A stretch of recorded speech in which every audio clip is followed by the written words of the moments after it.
Check it out, y'all. It's the Kid Stranger repping El Imperio Records, El Imperio TV, and this is where hip-hop has no borders. We are back. We are back with another special episode. You know what I'm saying? We're going to just wait and make sure everyone gets tuned in. Let's let you celebrate. How's everybody feeling, though?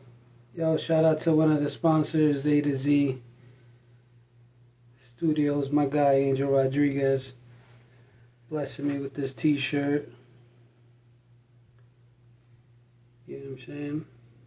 I would show y'all what the back has, but I don't want to be rude and turn my back to y'all, you know what I'm saying? So if y'all want to check it out, make sure to follow Angel Rodriguez, Z Studios 815, dope T.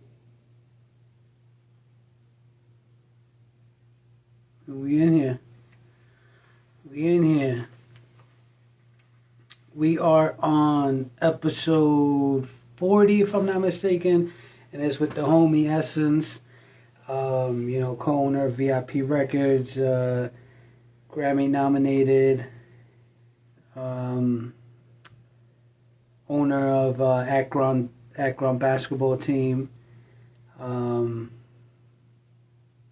A whole lot of credits under his belt, man. And definitely one of the main things I wanted to do with this episode, Music Business 101, I wanted for, all talent, not just out here in the Midwest, out in New York, you know what I'm saying, just realistically anyone diving into music that, wants to get a little bit more familiar, a little bit more in tuned into what this music business actually entails. One thing's for sure is that I've been seeing a lot of people,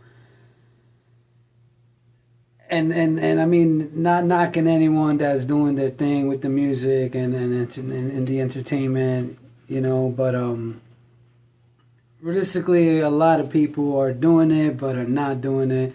A lot of people are doing it but maybe a bit blinded and not even sure really what they're doing. They just know that they're creating and making music, releasing it, but there's a lot more to just writing, recording, and releasing. You know what I'm saying? It's one of the reasons why I wanted to take care of this episode. And, sometimes it's easier to learn from our peers, you know what I'm saying? So, got this special episode on the music business, so definitely, get in tune, man. Let's see if we could invite the homie.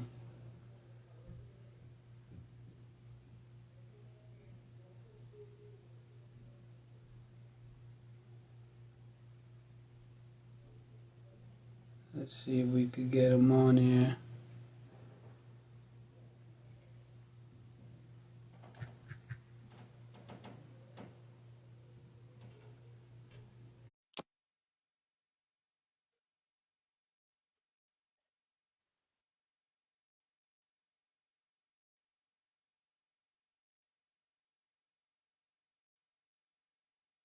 We're dialing in.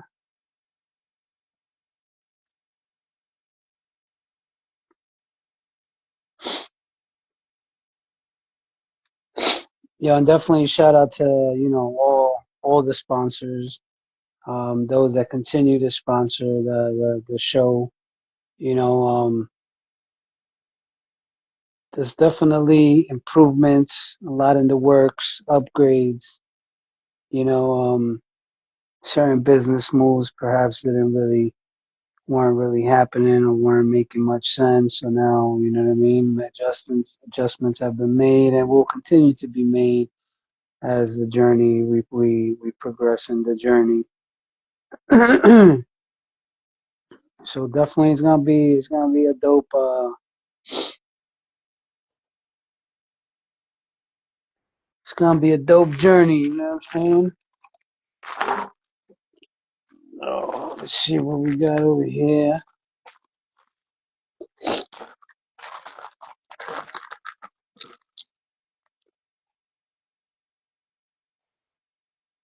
Shout out to the Geo Print Shop. If you want to get stickers made, if you want to get some stickers made, man.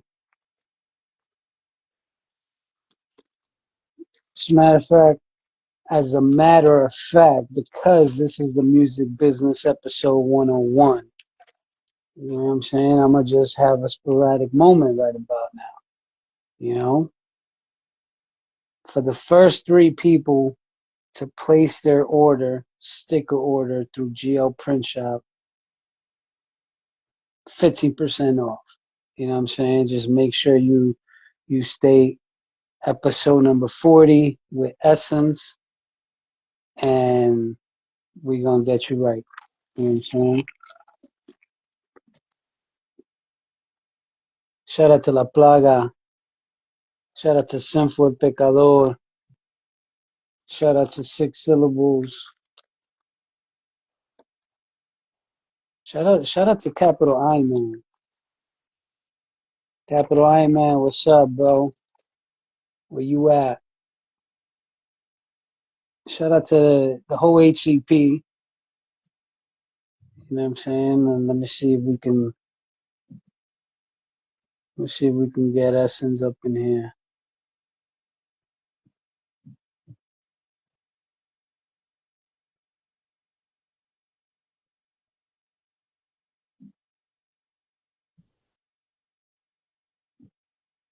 I think that's how we doing it. All right, I think we in. There we go. What's happening, bro? How you feeling today? Good, man. How are you? Not bad, man. This heat out in the Midwest is pretty strict, man. It's crazy, man. Crazy. Yo, well, first and foremost, Essence, I want to thank you for sharing your time.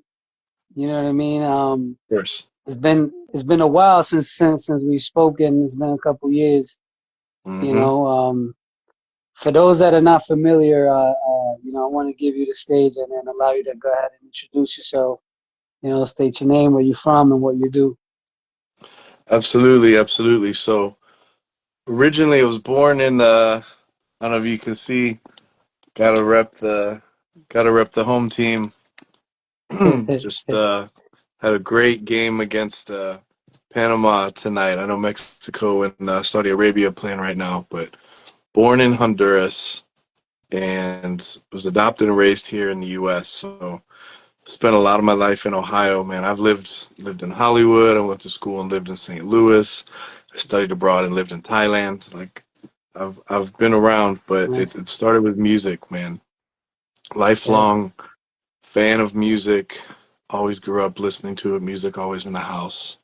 I was an artist Yeah. myself for a while. I was able to make some things happen, and I just had the opportunity to grow, man. I had the opportunity to help other people, and it ended up just kind of turning into full-time marketing company. So as you can see, had a little success with some stuff.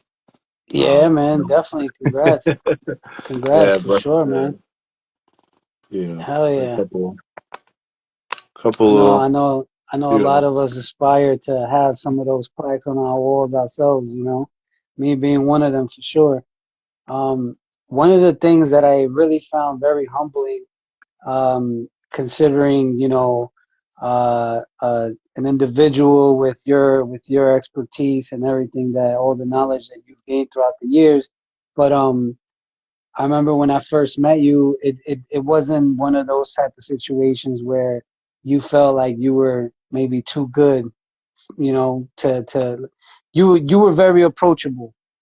You know what I'm saying? And I think that counts for a lot, um, especially in the music business. You know, I've came across some of the people that I came up listening to, and hmm when I got to meet them in person, it was like like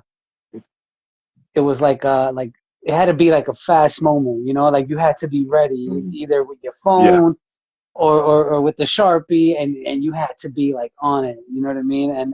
yeah, And if you weren't on it, they were just bypassing you, you know what I mean? And I mean, I just want to say thank you, thank you for being approachable, the time that we got to link up.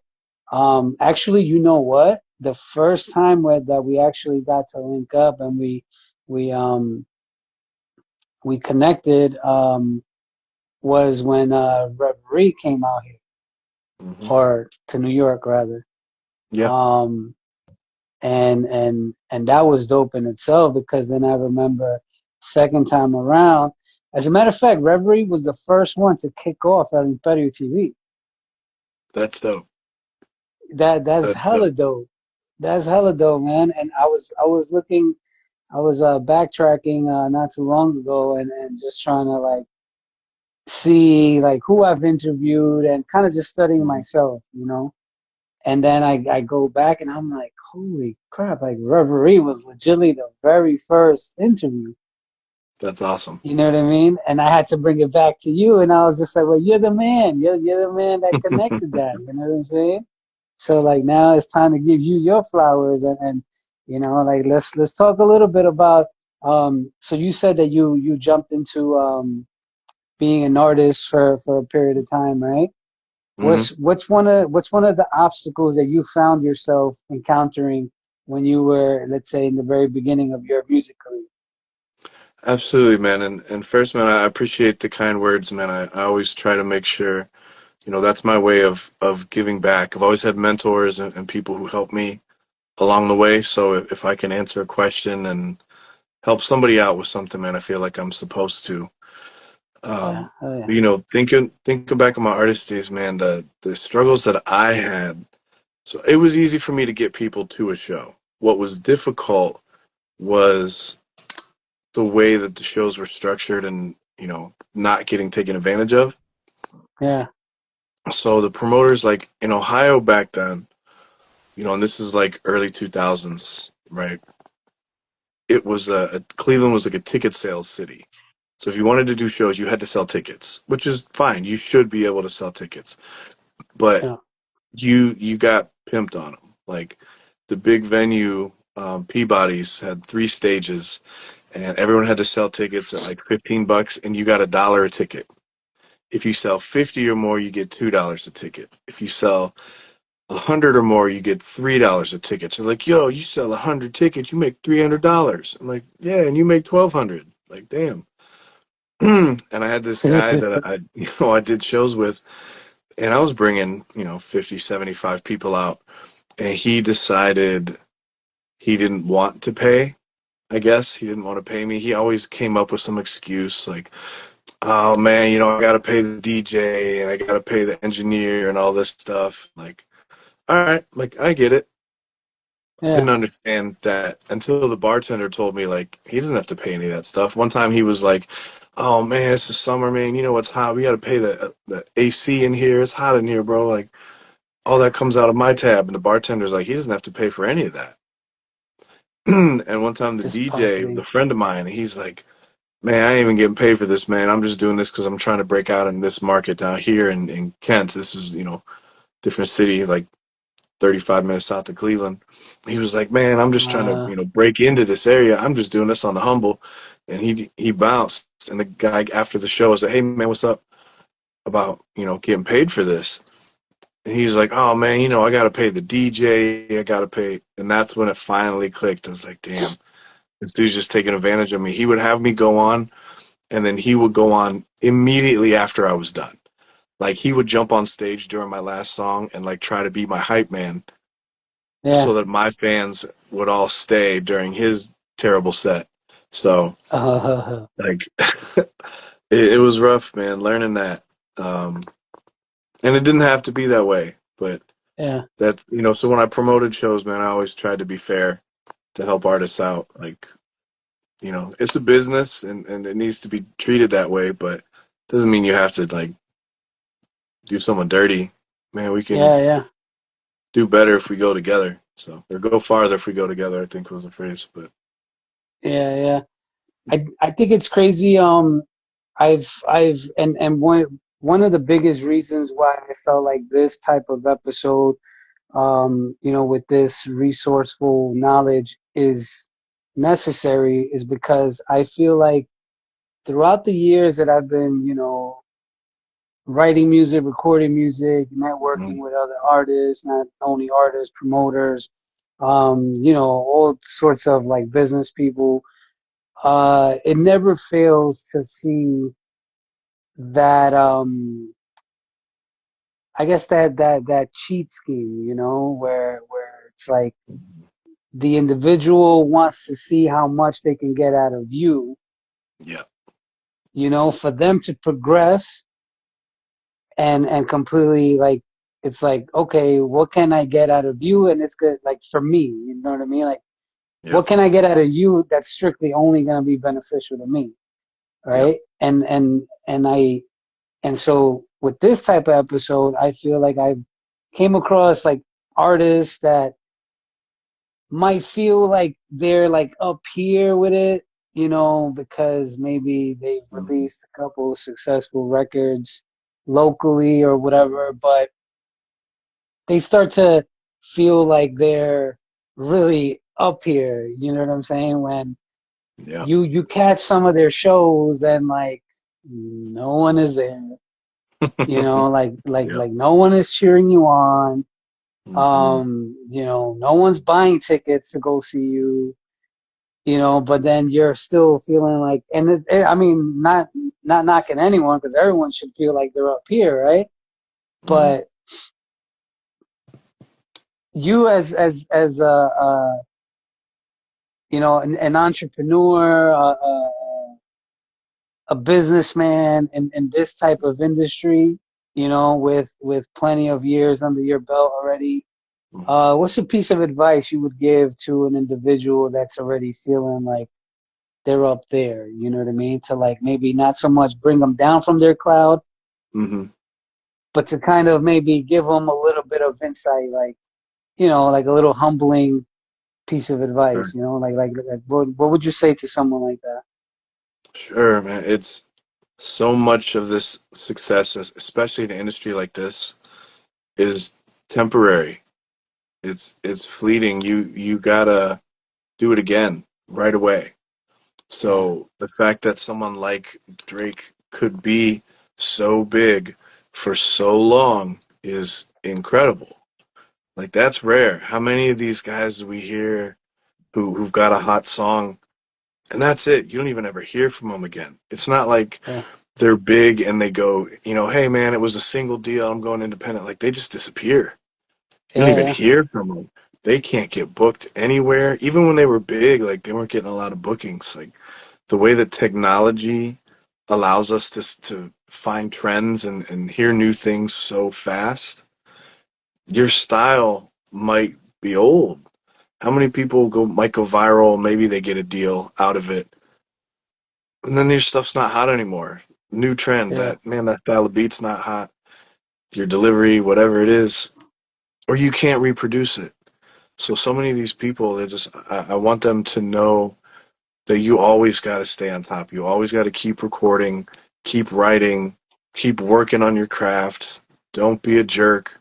Like it's yeah, enjoy the moment, um, but you got to get back to work and keep pushing because there's so much that can change in an instant, and you got to yeah, be ready for it. Um, that's I think that's probably the biggest piece of advice I give to someone who's hot right now. Like, good, yeah, yeah. appreciate that, know your worth, but know that it can all be gone in an instant. So, like, what's the next step? What are the next 3 or 4 steps? What do you got? Right, right, right. And during kind of touching back when you were mentioning that if you sold 50 tickets, you made a certain amount, and if you sold 100, Hmm. um, what's maybe like a strategic piece of advice that you would give an artist to like draw in, when it comes time to, and maybe a situation like that where they have to, where they can sell tickets, Hmm. to kind of generate a couple of dollars for themselves, but to like the drawing, you know what I mean? Like sometimes because I mean, truth be told, like if you're an artist and your friends aren't always the strongest supporters, right? So Yeah. now what's a way to like actually, or a technique that you would give an up and coming artist to like draw that crowd in. You know what I mean? To like reel them in. You know, because For there's sure. plenty of ways for marketing these days. You know, but Mhm. what's like a way that like that you would give? Absolutely. So I'll tell you some real stuff that I did that worked. So again, the technology has changed. So, just use this as a template and substitute out. But Yeah, there are times, I did this show with up at that spot at Peabody's. I ended up selling, I even been, I know it was at least 50 for that show. Might have been more. But I sometimes would do shows and I would add a little bit extra onto the ticket and tell the people I would give them something extra. So at the time it was CDs. Like, this ticket here for this show is $5, but man, if you give me $10, I'll give you the ticket and a CD. Like something. So again, it doesn't have to yeah, be a CD now because, unless you got fans who are into collecting stuff, but yeah, um, is there something that you can give away and then add a couple extra dollars or something on that for you? People never like complaints. People always bought it. So like, what could I do to increase that? Even when I was selling CDs, I would always get like I knew where to find the newest releases. I knew where to find unreleased freestyles and stuff like that. So like, yo, if you buy my CD, I will give you this bonus CD of unreleased freestyles from so and so. Or this was back when like the mixtape game was really starting. So like, is there something that you can add onto to have extra value? And if not, know that the way that you present the show is how people make their decision. If I come to you and it sounds like I'm begging, like, oh man, come on, please, I got a show. Like, I'm trying to sell tickets, man. Come to my show. I'm not going to see that. Nobody's going to go. No one's buying tickets yeah, to that. yeah, But if you're like, yo, man, I'm doing this show, man. It's a dope vibe. Got some crazy drink specials and like some of the best up and coming artists, man. Like, you might hear this dude on the radio tomorrow. Like, you got to hype up the night. yeah, Because we had this show, man, that I was promoting. I was the promoter, and we just did a 50-50 split on tickets. Man, the $10, you keep five, give five to me. That helps me cover the rent. That helps me pay the DJ. I'm not trying to retire off the show. It's a local rap show. Like, yeah, man, if you yeah, bring 10 people, that's $50 for you. Where else are you going to get that? Like, where else are you going yeah, to get a split that fair, right? yeah, So I had this one dude. This was a show in Akron. This dude was from Akron, and I gave everyone the same deal. And he had a month. And these other dudes from Warren, which is close to Youngstown, like on the Pennsylvania-Ohio border, same thing. They uh-huh. hit me up a few days before the show, and I met and I gave them 50 tickets. And like, now I'm never gonna hear from these dudes again. Like, here you go, bro. Just this dude had to get a ride from his girl, drove an hour out to meet me to just come get some tickets. And I was like, all right, bro, whatever. Yeah, Like, he's not coming back. yeah, The yeah, local dude, after 4 weeks, bro, he sold zero tickets. nah, The dude that came from an hour, like the week of the show, he sold all 50. He's like, yo, man, like, is there any way to get some more tickets? And I was like, huh? He's like, man, I sold all those. Like, I got another like, 25 people coming. Can they just like say my name at the door and get the same split? So, oh yeah, absolutely, man. They brought 75 people out in like 3, 4 days. nah, that's crazy. And That's dope. this dude I was talking, like, man, like the other dude from Akron, like, bro, you live here. How can you not bring one person? He was like, oh man, top man, people didn't have money, and this is happening. Just excuses. I was, bro, all of those Yeah, people that you talked to, they all went out the night of the show, and they all spent more than $10. They just didn't want to spend it with you. with you, yeah, Maybe his show sucks. It wasn't great. It wasn't that good. He wasn't a good performer. Nice guy, not a good yeah, performer. He would come late. He would come drunk on stage. Like, it's not. Man, who's trying to watch that? I'm certainly not paying to watch that. yeah, So yeah, make sure your stage performance is entertaining. But when you're promoting and you're selling the stuff, man, sell the night. If you're opening for somebody bigger, you use that name. But if it's friends who are trying to support you, they'll come because it's you. hey man, this is my big chance. I'm opening for this guy. That'll work for friends and family. But if you're trying to Yeah, reach other people or casuals, sell the night. Make the night sound fun. You don't want them to just show up. All right, bro. When are you performing? Okay, cool, and then dip. No, man, stay. Have fun. Because yeah, if they notice that I'm bringing people who are staying and having fun and buying drinks, they're gonna book me more often. I had a guy, man, who would, and this is not a large amount. So check this out. He was bringing like consistently 20, 25 people yeah, at a $10 ticket, and I was like, look, man, you don't even have to sell tickets now. If you can bring 20 people, I'll just pay you $100.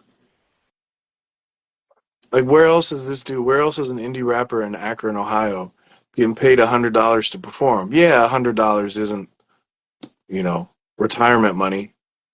But where are you getting $100, man, to perform music that nobody's ever heard yeah. It's true. without having to sell tickets, without having to pay to play? I didn't charge him up front with the chance to make his money back. Like, man, Yeah, you do well. You promote the shows. Get your people out here, man. I'll give you $100. If you had a big crowd, man, maybe we'll work something out. I'm fair. and it shows too. You know what I mean? When that crowd is there cheering just for you, Yep. a lot of people are noticing that for sure. You Yep. know, what's your take Hmm. on backtrack? What's your take on artists that perform with backtrack? That's been a big one right now, at least for where I'm at right now. Um, Personally, I'm not a fan of it. You know, I'm really, I think it's really distasteful. I think it lacks, it shows like a lack of craftsmanship, you Mm. know, because when you're on that stage, I personally, I mean, I enjoy writing a record, right? But I Mm. think I enjoy more performing because I'm able to actually, you know, kind of like it kind of takes me back to the moment that I was writing those lyrics and where I was at that point in Hmm. time. And then I'm able to kind of like display that, you know, however, you know what I'm saying? Yeah. Facial expressions and hand gestures and all of that and It's a movements here and performance. there. Yeah, you know, what's your take on backtrack? Very similar to you, man. I like if you have ad libs or something in the track, that's cool. I always just did it with just the instrumentals. If you want to have backing on like the hook, that's cool. Yeah, If you can use it well. Some of it, man, I don't understand what people are saying.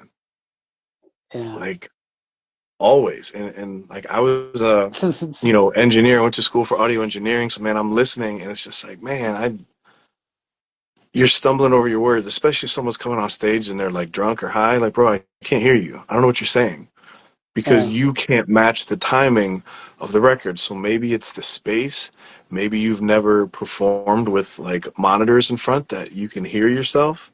But man, you got to be able to hear what you're saying, especially in hip hop, man. When the lyrics are so important, yeah, like for sure. especially man for rappers, that's what we're doing. It's the lyrics. Like, I want you to hear what I'm saying.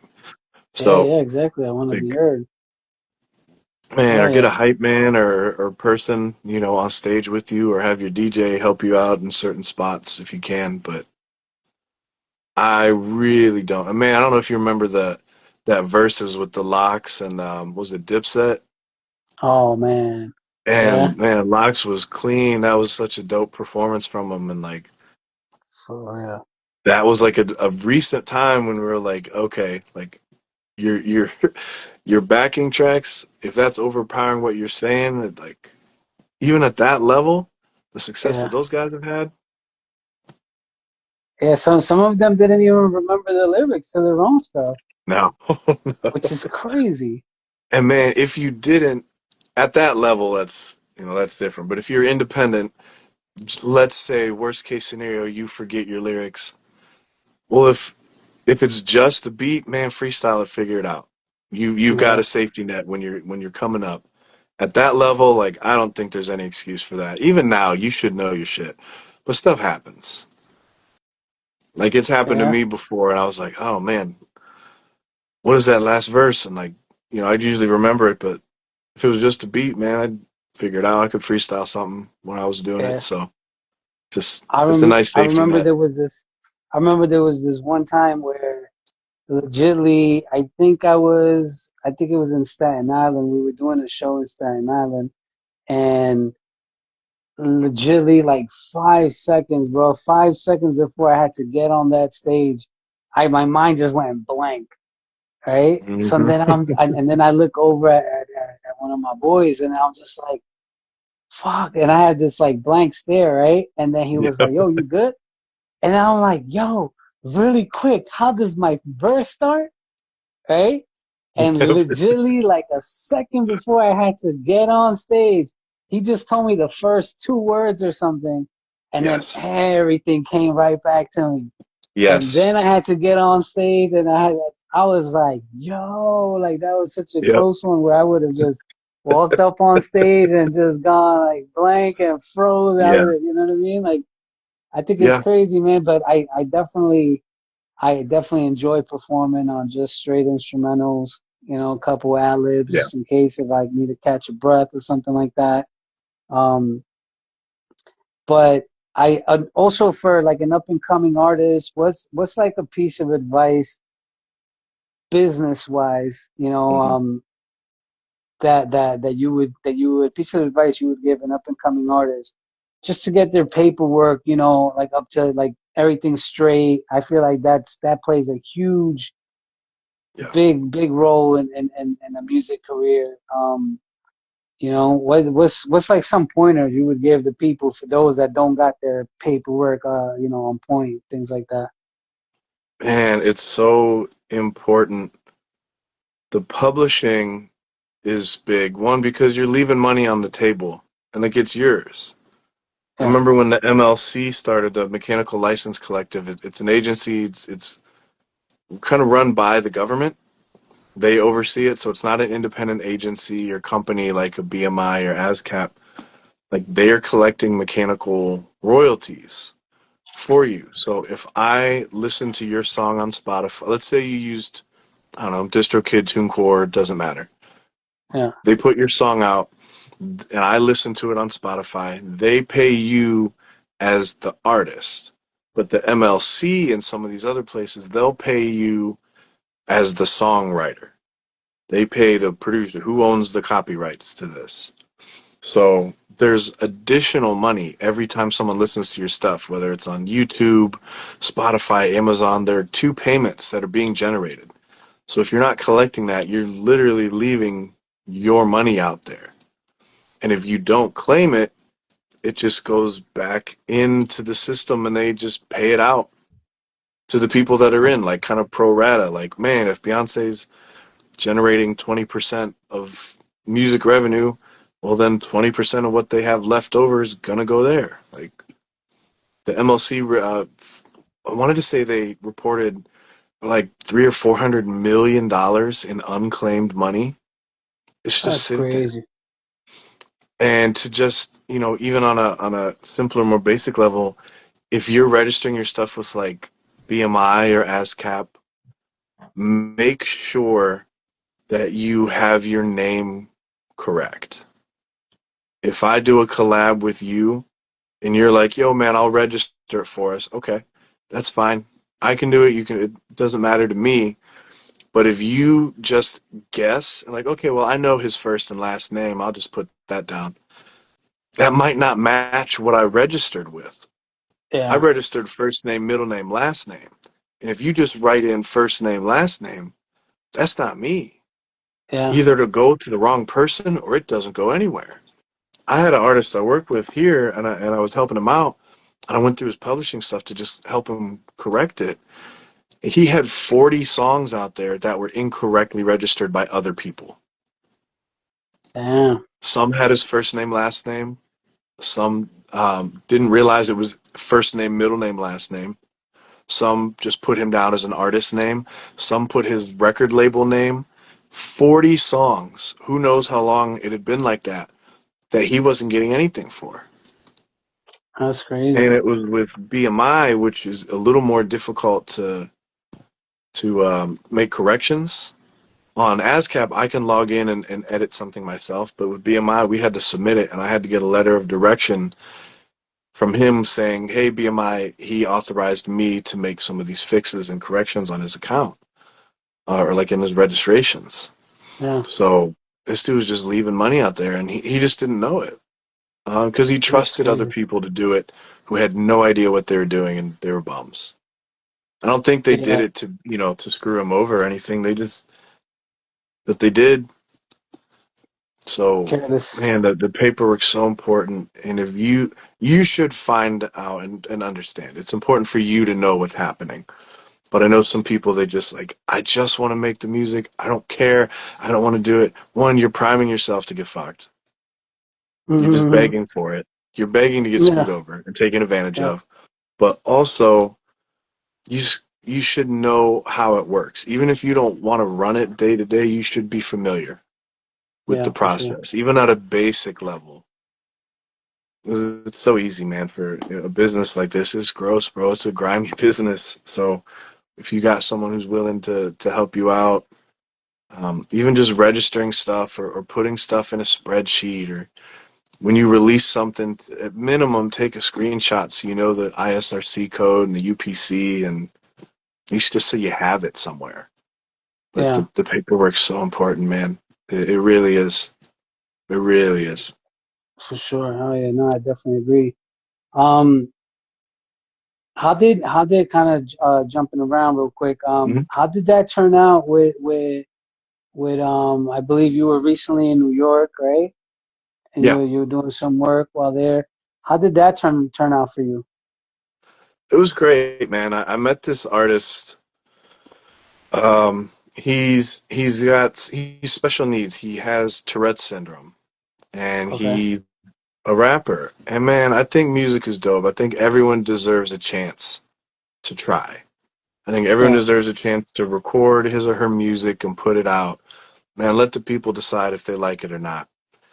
And I went up to New York, and my boy Blake Symphony connected me with a friend who owned a studio there. So I was like, man, I'll come up and I'll shoot some videos for you. So I went and shot couple music videos for him.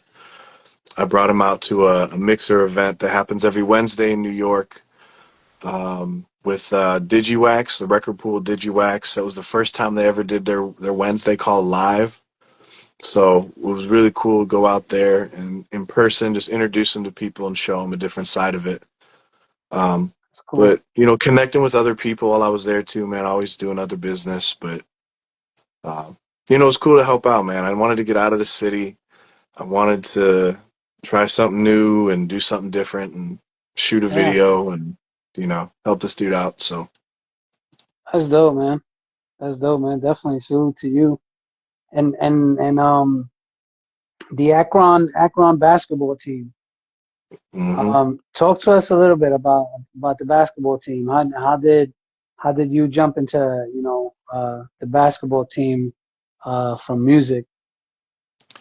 it was because of music. Actually, I hosted a music conference call with my mentor, and we did that for like 8+ years. That I was the co-host, Kermit Henderson, an ECMD conference call. So it was every other Tuesday. And I did a lot of celebrity interviews on it, man. Jeezy, Tyrese, Layla Hathaway, just, Lotto, who's who, of people on this call. And then we would open it to anyone to talk, talk about the business. And Yeah, this guy got on from the ABA one time. Shout out Soup's Kitchen. Appreciate you, man. Um, and ABA came on. He was just like, hey, just remember there are other opportunities for performance. Sports needs entertainment and music. We need anthem singers, we need halftime sure. shows, after parties. It's not all just like concert venues and clubs. And it just Yeah, changed the way I thought. I created a partnership with the league. I reached out to them. And, first year we were doing after game parties and booking talent for teams. I did that for a year, and they made an offer I couldn't refuse, and now I own two, but I own a semi-pro basketball team in Akron, Ohio now, going on year 9. that's dope, man. Definitely congratulations with that, for sure. Yeah, I appreciate it. for sure. And what's next from there? Like where what do you feel that you'll dive into? Um, Maybe something that'll stem from the basketball team. Sure, it was funny, man. It was my in my 10-year plan that I wanted to get into sports somehow. I didn't know how or what, but I was like, I want to do something with sports. And shoot, it wasn't even like 6 months, 4, 6 months, and like I'm already in it. I'm like, oh Yeah, man, okay. And it's just keeping open, man. Keeping I don't know, staying flexible, I guess. Like so I know what I'm good at with music. Yeah, I could do music business the rest of my life. I love it. yeah, But man, if I know how to market a song, I can market anything. I know what marketing is. Right? Like if I can manage an artist, you can manage an athlete. You can, use those yeah, skills yeah, for other things. And I noticed that sports opens a lot of doors that music doesn't, at least with like bigger stuff, like with working with the city. If I went to the city and said, hey, I want to do a big family festival and I'm going to have rappers here. And they're like, okay, yeah, now yeah, thanks for coming. But like, oh no, it's a music thing, but I can add sports and other stuff. All they hear is music, and like, okay, well, what kind of music? You can have rappers here. You know how they look at hip hop, right? yeah, But if I yeah, said I want to bring a family festival and we'll have 3-on-3 tournament, and I might have some performers, we'll have a DJ playing, I might have some performers. Okay, cool. They're fine. They're not worried. So like, man, yeah, sports is opening doors for entertainment. Even with hype videos, whatever. Like we need music with the sports. yeah, So yeah, what I ended up getting into, man, that I didn't plan on was broadcasting, like producing live streams, because we got to stream our games, yeah. and I had to figure it out for our league on how we were going to do it. I streamed the finals, and so I ended up doing that and just taught myself broadcasting and streaming and graphics, live graphics, all of that. Man, I used my That's audio dope. background, like, and that turned into I ended up teaching sports media at a local college for a little while, like. It just happened. I wasn't planning it. I walked in to give a talk to the school, to the students, and they were like offering me a job. Like, hey, do you want to do this? And I'm like, okay. So I was able to still do my music and all the other promotions and run my business. But now I had this, and I had these students who were able to come work our games and, do the broadcasting and stuff from that. And I fell in love with that side of it. And Yeah, through this, I ended up meeting people that have streaming networks, and I've signed deals for streaming networks. If you have a show, if you want to make a movie, I can place your stuff now. And with that, I can place your music. I can make a yeah. music video show, and I can get you paid That's for it. crazy. Like video music box. Like what's I don't know Mm-hmm. if you remember back in the day. I don't even remember the name of the channel, but Mm-hmm. there was a channel that only specifically played music videos Mm-hmm. on cable back in the day. Mm-hmm. And I'm with you. Which it's crazy that I mentioned video music box because the homie Ralph McDaniels, he interviewed me and the homie Crazy G in the very beginning when I think we So, were at a Club Pyramid in Manhattan. I think I was recently told that it no longer goes by Club Pyramid. okay. I'm not sure if you've been there before. Yeah. Oh, yeah. Or Soup. recently. The box. It was the box Yeah. for the music videos. Yeah. Oh the box. Okay, okay, okay, Yep. okay. Yeah, yeah, yeah. Yeah. Um and another thing that I'm looking forward to, that I'm just waiting to see who jumps into, kind of bringing that back, is remember Big Tigger's rap the basement? Yep.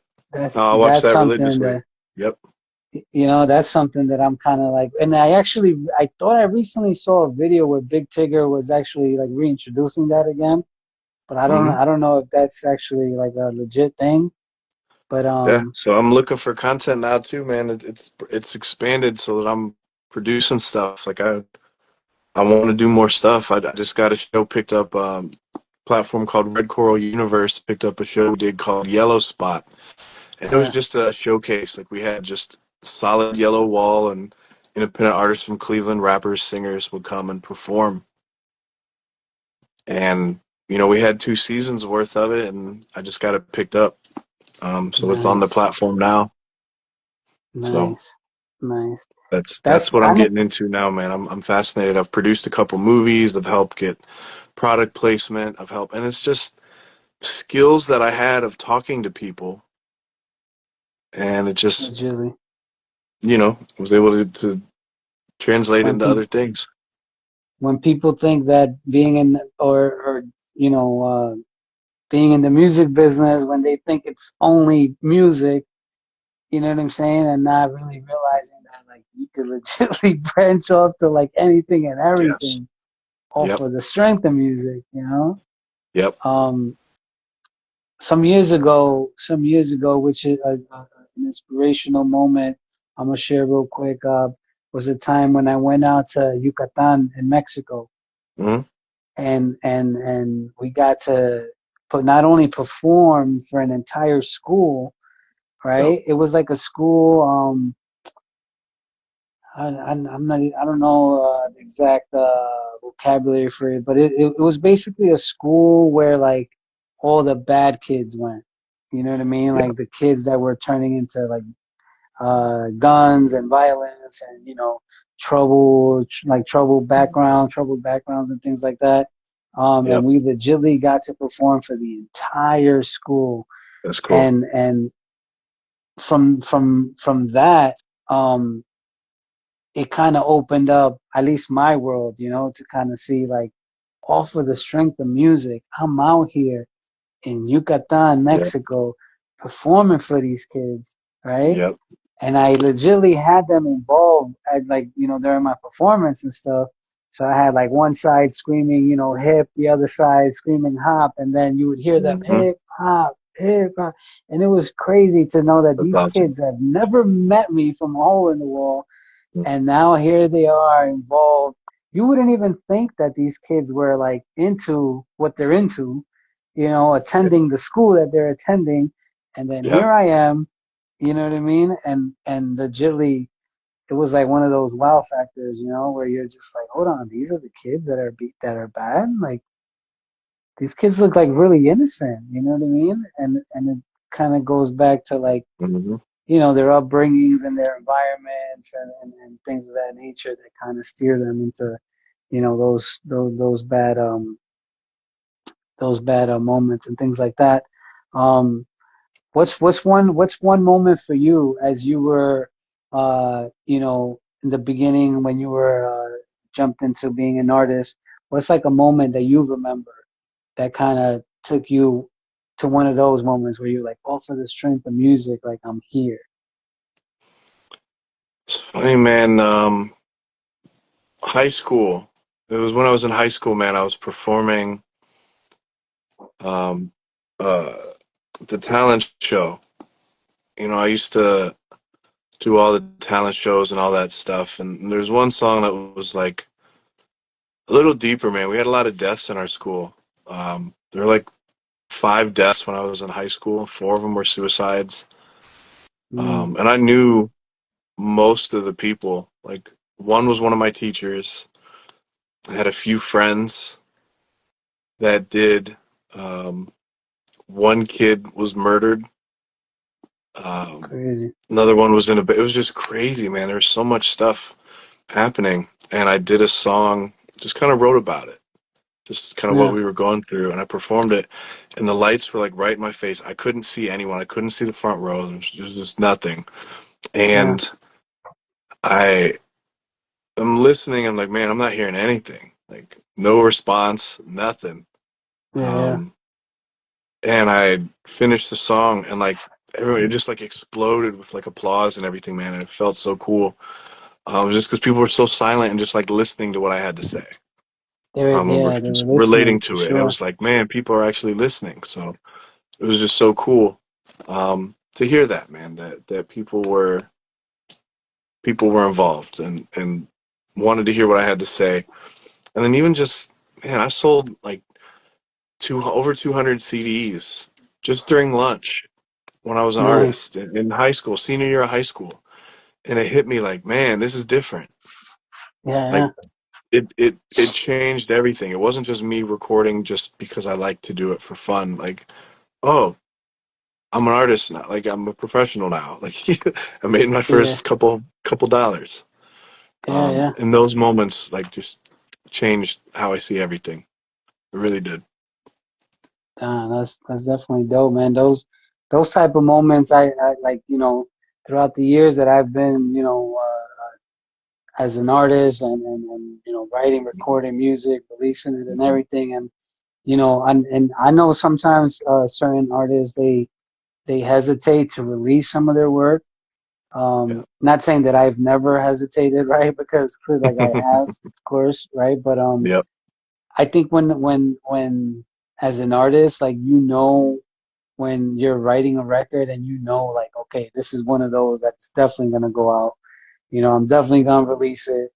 Yep. And but the response I think is what, like, you don't know what to expect. And Hmm. then you perform it. Um, Not going too far. Just recently I did a couple shows where I'm performing certain verses, right? And only verses, right? Hmm. And I'm performing them for the first time, right? As I'm performing them, I catch myself where I kind of lose track of where I'm at in my rap, right? And then I'm also remembering what I'm living through as I'm rapping these lyrics.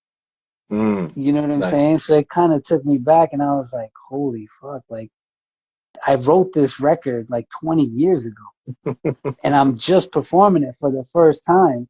Yep. And now it brought me back to what I was living at that moment, that it kind of made me lose, my train of thought as I'm Hmm. rapping it.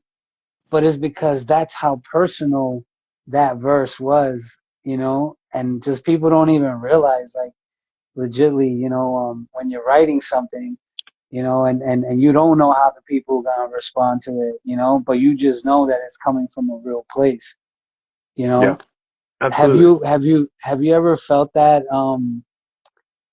maybe there was like a record that you released that maybe you shouldn't have released? Looking back, I said things that aren't cool anymore.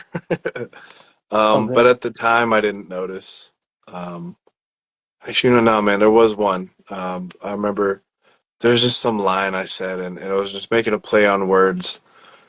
And I saw someone in the audience that like I kind of knew, and I knew that this line was coming up, and I was like, oh man, this line does really well. It was like a punchline, It was a good crowd response record, Yeah. and I was like, dang, this. That's when it clicked. I was like, man, I probably shouldn't be saying this. And I saw Yeah. someone come up and was kind of getting into the music, and I'm scared. I'm like, man, this line's coming up. I'm gonna get a great reaction from the crowd, but I have to face it. I've Yeah. never performed this line to someone, and there's no way to be like, hey, this is a play on words. This doesn't mean this. And I saw the person just get up and walked away and just left, and I was like, shit. Um, Damn. and it's part of growth. I'm glad that I had the experience. I'm embarrassed now, but I don't really need to be because I've changed. I've grown up a little Yeah. bit, not a lot. I'm still like hideously immature. I'm always gonna laugh at like things I probably shouldn't, but in that moment, I was like, okay, I need to be more conscious of what I'm saying. Yeah. Uh, stuff like that. Even just going for the punchline, all that, like that's cool, but what am I actually saying? And stuff does have consequences. So I had to learn the hard way a couple times, but That's true. you know, What's your take on that? Was interesting what you just said, that you know um that you've matured, but not so much, and now you have Yeah. to watch, what you say. As an artist, would you say that as an artist, like even if you've matured or you're at at a certain age where you feel like maybe you should be mature already, Mhm. but then you say something like not so mature in a rap, like Mhm. would that would like so okay, so what I'm trying to get at is that would that make you immature, or is that you just being an artist? Both. You get what I'm saying? Because Yeah, I think I it's a little of both. I think if you are able to look at it and be like, you know what, I'm aware of the consequences, um, but it's part of who I am. It's a song that I've done. It's, whatever, and you choose to do it, that's one thing. But if you're, I think, refusing to acknowledge that certain thing might be problematic or could, and you aren't aware, then I think that's immaturity. Like, I mean, you can still say the stuff, but you can't just assume that nothing is going to happen. There won't be consequences. There won't be, if it exploded, protests or someone wants to yeah, yeah, check you in the parking lot for saying something. Um, but think, hey, you know what? I understand, but I'm going to continue to do this, and then just be ready for the consequences. Maybe yeah, it's nothing. Maybe you lose bookings. yeah. It, I it's I just remember part of the I game. remember there was this one line in, I believe, a record that I got with Crazy G. Mhm. And there's a line in there where I mentioned Sick Jackin from Psycho Realm, Mhm. right? Mhm. And and so initially when I first wrote the lyric and I let Crazy G hear it, it was like, oh, like you sure you want to say that? Like he might take it, the wrong way, or he Mhm. might think something else, right? And Yep. we were kind of like in the middle of making that connection with um Nemesis was connecting us. Nemesis is part of HEP, who they have a crazy hit single featuring Sick Jackin from Psycho Realm and Simple Mhm. El Pecador from the Mexicans, right? And Mhm. so Nemesis is the homie. Legitimately, they're all the homies now, but I mean, at the time, only HCP were they were the homies, right? So, and because Nemesis was he was in the middle of it, so I kind of ran it by him because I'm like, nah, well, he's more of the OG. So let me run it by him. Let me see what he thinks, right? Yep. And maybe in my immature self, right, I was kind of like, no, like this is what I wrote, this is how I felt, this is how I'm gonna, push it Yep. out, right? And he was like, you sure? Like you sure? Like that might mess us up with, building that bridge there or whatever, Yep. whatever. So I had to go back because then I ran it by Nemesis and he kind of felt this kind of, but not really the same way. But he was kind of like, well, I can see why he would think that Sig Jackin would take this offensively, right? And then he was Mhm. like, but he might not even get to hear it. He might not, you know what I mean? Like maybe you guys Yeah. are not even on his radar for him to even care to hear it, right? Yeah. But and then he was like, but what if he does hear it, you know? And then this makes him feel different after he's heard it and maybe, Yeah. so then I was like, okay. So now I had to go back, I had to make a couple corrections, with the Yep. pen but I Yep. was still saying the same thing, just kind of worded it a little bit differently and maybe Mhm. didn't put the same energy, where it was kind of coming off a bit too strong, Mhm. and funny thing is that then a couple years after that, I actually got to meet him, right? Because then Nemesis connected us, and then Mhm. you know got to meet him, picture, autograph, the whole thing or whatever, right? And now Nemesis introduces me as, Yo, this is Stranger from El Imperio Records. He's the homies I've been telling you about. So then it brought me back to that verse, that lyric, and I was just like, fuck, don't tell me he heard it. Don't tell me he heard it. Now this is him about Yep. to tell me like, oh yeah, I heard that shit, like I heard what you were saying. And I mean, legitimately, I wasn't coming off offensive, but it was, I can see now in Yep. retrospect how that would have came off maybe a little bit wrong. You know what I mean? Sure. So yeah, No, I that's feel it, man. And you know what? Super had a question, like, as far as separating artists from the person, it's tough. It sometimes it is hard for me to separate. And it shouldn't be. It depends. I'm really picky and weird about it. I think it depends what if there was like an action that was done or if a person said something that was crazy. Um, and I know that there's some things, especially in music, especially hip hop, that's like shock value. It's for attention. yeah, As someone who came up in the battle rap scene, like there are people who've said some horrible things. Things that someone just randomly said that to you on the street, something would happen. yeah, yeah, But it's like, hey man, it's what it is. It's hip hop. It's battling. Like, we're gonna say some crazy, horrible things.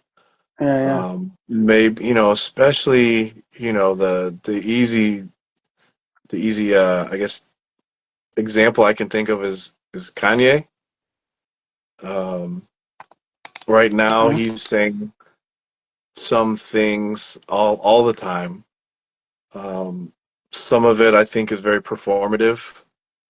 I think he has as one of a few celebrities and public figures, let's say, who have mastered getting attention by saying things. Yeah, for Um, sure. I think as me being a big pro wrestling fan, I always have been. Um, the stuff the character says isn't what the human being necessarily believes. It's the storyline they're in. Like if I can separate a person from an acting role, a line someone said in a movie doesn't mean the actor feels that way. Yeah, Maybe it did. Maybe they took that. Maybe they took that role so they could say it line on right, right, TV. right. Um, yeah, no, I'm with you, Stu. Yeah, nah, I don't really get down with a He, lot of most of what he's saying.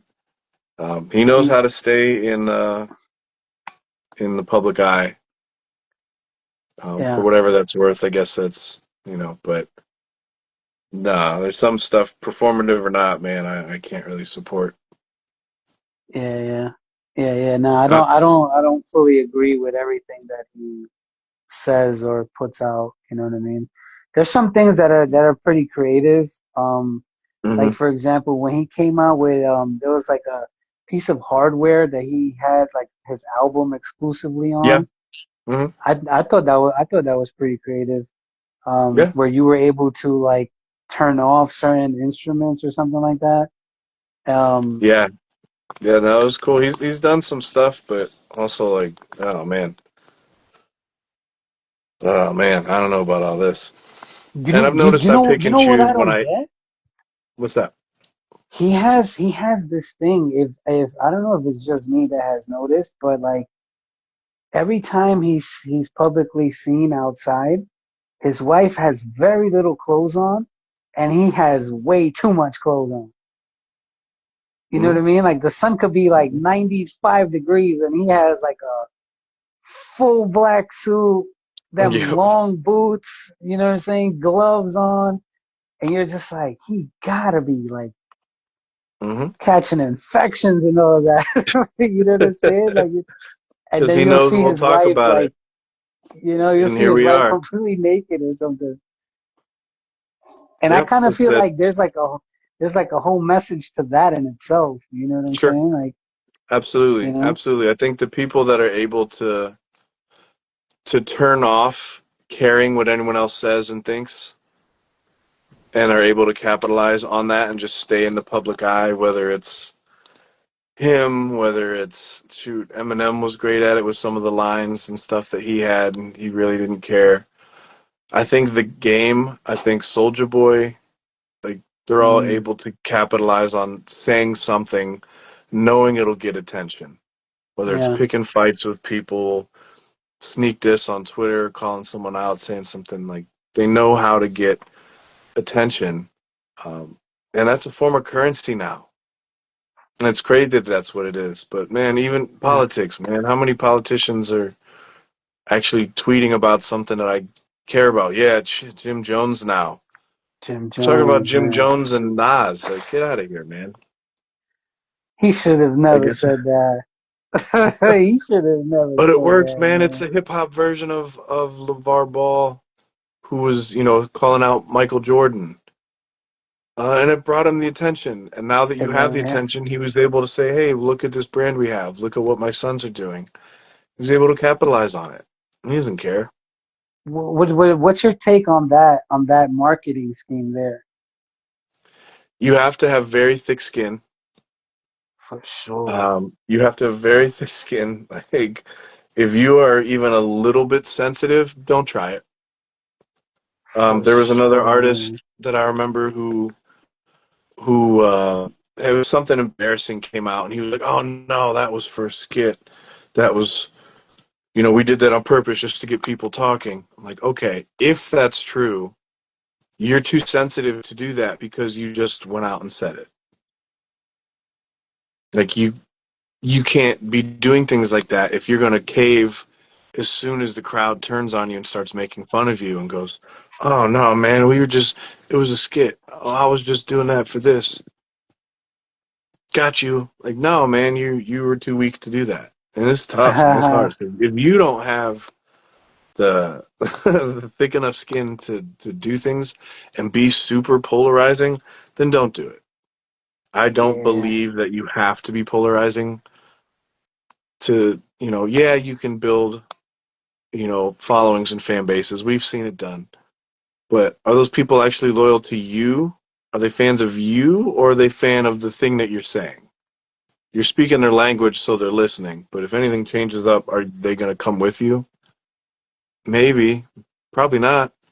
Yeah, So, which is I find it crazy. What I've been noticing too a lot, especially with the podcast and all, like just mhm, interviewing different talent and seeing really who's out there.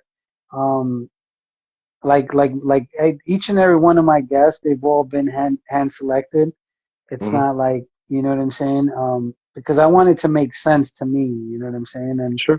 and maybe I'll be a bit selfish in that aspect, but legitly, Yeah. like I feel like I need to because it's also an image that I'm, you know, putting out there with Yeah. what El Imperio TV is, where hip hop has no borders. So I mean, there's a wide spectrum on talent. You know what I mean? And I don't Hmm. want it to just remain focused on hip hop. Reason why like I've interviewed like small food businesses.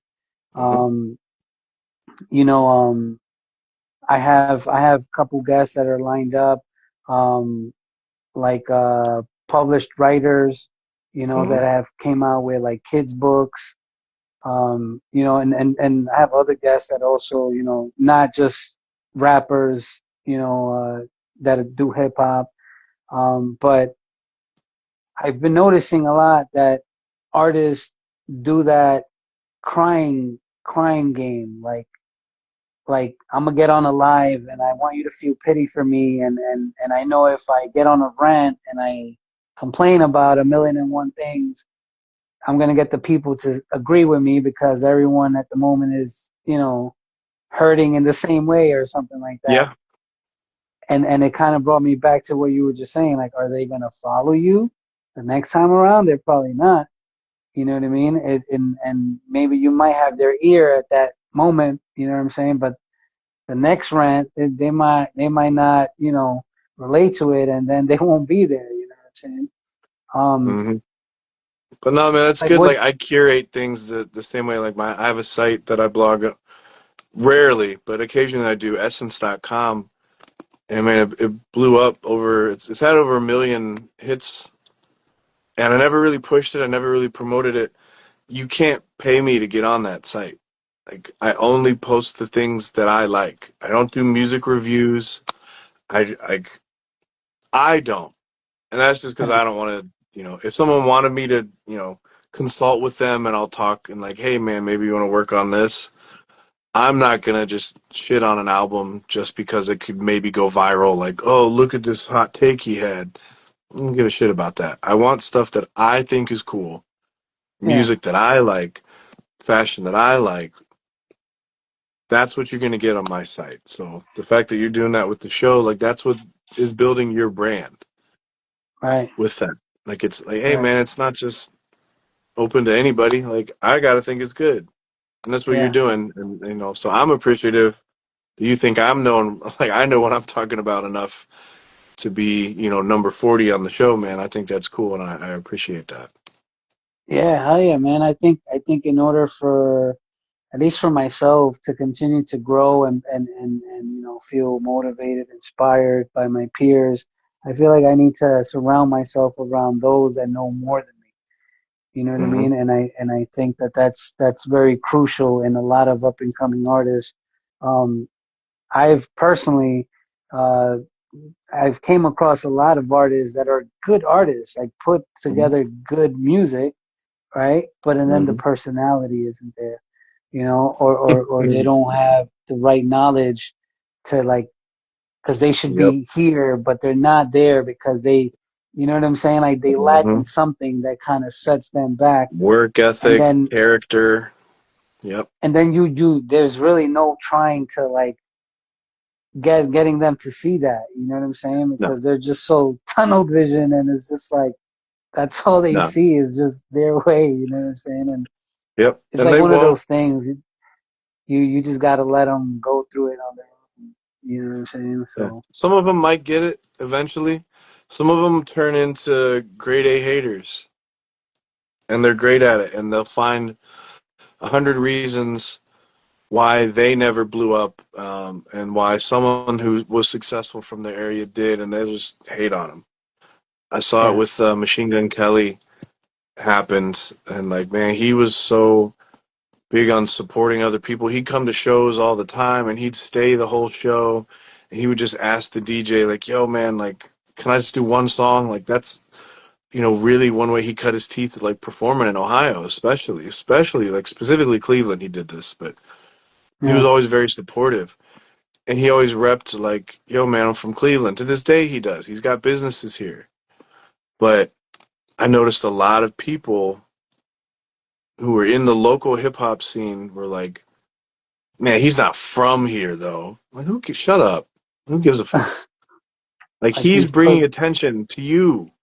yeah, It's like the women that are in the WNBA who are upset about Caitlin Clark. Like she's bringing you attention. Just shut up and keep playing as well as you are. Because yeah, if she's bringing brand new people, whatever the reason is, it doesn't matter why they're coming. It matters that they're here. Now that yeah, they're here, they're watching the game. So if you play well, maybe they'll become your fans. Maybe your jersey sales will increase. yeah, It's not always easy. Yes, there's more nuance to a lot of these things, but the basic, like, man, he's bringing attention to the city. He's collaborating. He's always wearing a Cleveland hat. Who cares where he was born? It doesn't matter. He was here now, and he's promoting it now. You're yeah, getting attention now.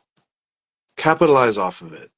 He threw you the alley oop, man. Like when 50 Cent was beefing with people, there was one beef he did. I can't remember who it was. He dissed somebody. Another person came up and said something to him just privately, and he was like, "Man, like that was alley oop to you.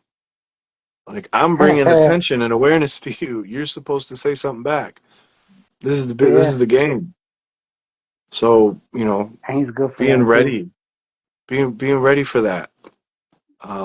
And man, like I said, I see so many of these people who just they got angry and bitter. And it's tough. And sometimes it's hard not to when you work so hard and you care so much about your craft and your art and your music.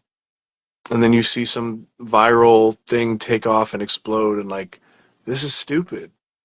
Yeah, This doesn't even sound good. This doesn't even rhyme. This doesn't even like as someone who's a purist and cares about the art of it, Yeah, it yeah, can get frustrating when you see someone else blow up, and it's like, oh man, that's what took off. It can happen, but you have to. I don't know. I think you should be aware of that and how you feel in the moment. I think it's okay yeah. to have the feeling, but like, man, you don't want to let that linger because that Right. gets ugly, man. If you let that feeling sit and fester and grow in negativity, man, like you're only hurting yourself Yeah, for in the long sure. run. There are always people who are gonna. Man, I'm I'm sure when the Pet Rock came out, there were other businesses like they sold 1 million of these. Like, why the hell are you buying that? Like, I run a pet store. Buy a real dog. And just, Yeah, yeah. That's there's funny. always gonna be that, you know. There's always gonna be that something stupid is Yeah. gonna catch attention, and it's just, be aware and be ready for your moment. Because maybe that Um, stupid thing is really there to open a door for you, but if you're too busy being angry about it, you're not gonna see it. yeah. Yeah. I recently was having one of those type of moments. So as I'm sure you know, I'm originally from Brooklyn, New York, right? Mm-hmm. I'm out here in the Midwest now, Mm-hmm. and the most recent single that I released is called Johnny Bravo, right? Mm-hmm. Featuring the homie Lucci Bang Bang from Beloit, Wisconsin. And Mm-hmm. then I got Luddy in doing background vocals. He's a local from here from Rockford. Mm-hmm. Um and so that's the first record that I released since I had moved out here to the Midwest, right? So then I'm in the middle of kind of like reinventing myself, finding my like my comfort zone, you know, like my zone. You know what I mean? I don't want to say Mm-hmm. so much comfort, but like I'm here trying to find my zone because now my environment changed. You know, everything that I Yeah. see, everything has changed for me. You know what I'm saying? My Yeah. family grew. You know what I'm saying? I have kids. You know what I'm saying? I have the wife. So it's like everything has changed for me, for the better, of course. You know what I'm saying? Mm-hmm. Thank God. And so now I find myself here in my surroundings, and you know, just everything is different.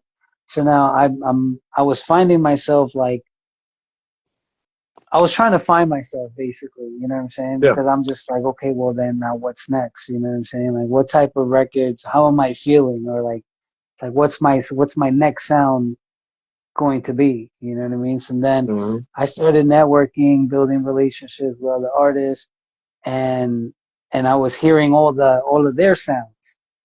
You know what I'm Right. saying? So then I was starting to feel like, well, am I supposed to sound like this? Or am I Mm. supposed to feel like I need to release music that sounds like this?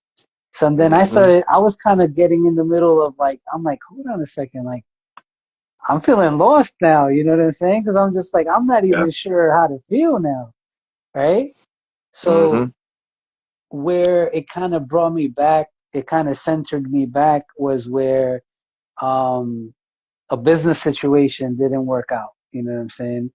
Mm-hmm. Um, I was being called to like be a part of something, and I was kind of maybe like one foot in the door type of thing, Mm-hmm. right?